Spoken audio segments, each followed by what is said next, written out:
This video is brought to you by Captivating History. From the 16th to the mid-18th century, the Muslim dynasty known as the Mughal Empire ruled most of northern India. Many power-hungry rulers with names like the Tiger King, Great Emperor, and Lion Lord controlled this empire, which at its peak covered close to 2 million miles, using a variety of military and religious tactics. Some of the Mughal leaders focused on modernizing the army themselves, while others issued orders from the comforts of the harem. Some kings wanted territorial expansion above all, while others looked for ways to generate valuable income for future wars. Regardless of who was warming the throne of the Mughal dynasty, a territory with roughly 150 million souls, these powerful leaders were all deeply devoted to one thing: vast imperialism and the art of perpetual war. Because the great dynasty took 3 centuries to build, the Mughal Empire did not have a spectacular fall, but rather a slow decline. All the rulers of the realm relied heavily on conquest to bring in new territory and resources, which could then be given to loyal soldiers and citizens for farming. But for this aggressive strategy to work, Mughal rulers had to spend a lot of time building up, modernizing, and managing a strong military presence to rain destruction down on their enemies. But while expansion itself was the desired result, this same expansion brought about the social decay, moral degradation, intolerance, oppression, and chaos that ultimately led to its demise in the mid-19th century. The power and influence of the early Mughal Empire, unmatched in the whole of India, resulted from martial adventurer and ruler Babur, the defender of the faith, who was a direct descendant of the infamous Genghis Khan. In 1526, Babur invaded a territory known as Hindustan, killed the young sultan in power, and took over the royal treasuries of the region, thus giving birth to the new Mughal dynasty. Because Babur grew up in a position of delicate power, where other family members often threatened his seat, he planned his first military conquest at just 15 years old. This initial decision was the first in a long string of battles, sieges, and standoffs, all of which led to increasing power for Babur. The more Babur modernized his army, the more his conquest grew, until he finally conquered all of northern India and built a tower of enemy skulls to celebrate. But after so much violence and bloodshed, Babur only ruled the empire for 4 years before dying in 1530. Even so, there were plenty of like-minded despots on the horizon to take his place. The moment Babur's oldest son, Humayun, came to power, he immediately started dealing with local revolt and a severe lack of resources. Although Humayun believed himself to be the center of the universe, divine and splendorous in every way, he lacked the stamina and resolve needed to get things done. Hoping to maintain his father's military momentum and expand his dominion, Humayun decided to conquer as much of South Asia as possible. But the humidity of the area and the constant need for money often sent Humayun running to the comforts of the harem, where he could smoke his opium in peace. Humayun endured serious losses in 1539, losing many of his Central Asian commanders and his 2 wives, sending him into exile. Things became so tough for his entourage, they were forced to kill and eat their own horses, cooking up the meat in a military helmet to survive. After converting to Shia Islam at the behest of a powerful local ruler, Humayun managed to scramble his way to the top once again in 1545, beginning the decade-long struggle to regain his empire. But just 7 months into his well-earned recovery, Humayun tripped on his robe going down some stairs and died from a head injury.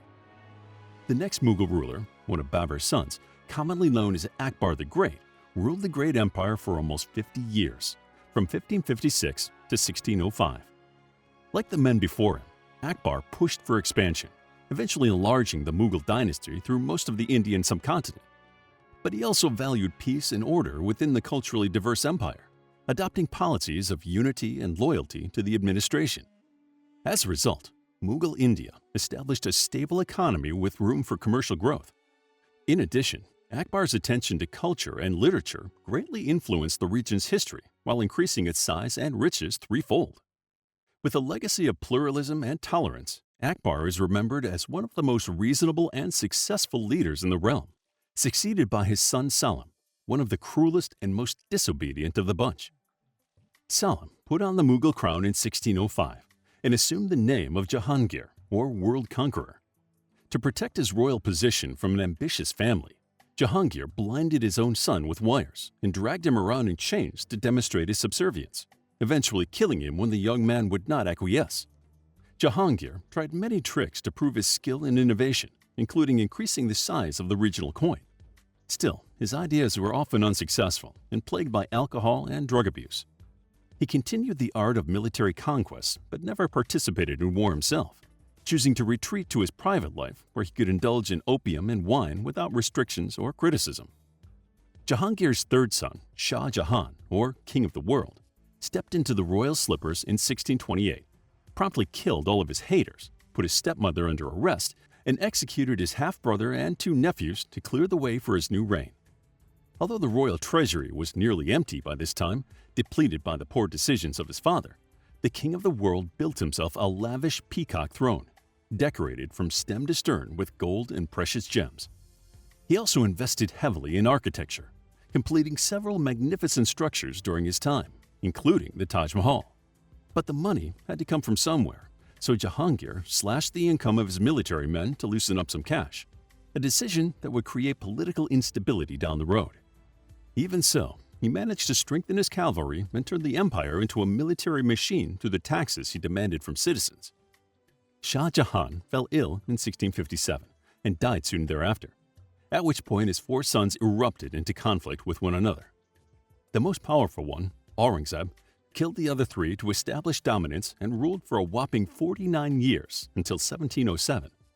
He was relentless in his quest to make Islam the main religion in the empire, executing Sufi mystics who failed to respect certain rules and instating Sharia law throughout India.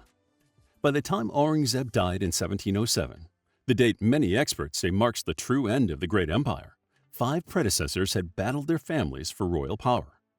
Even though Aurangzeb divided his dynasty among his 3 sons, determined to avoid conflict among his heirs, it made no difference.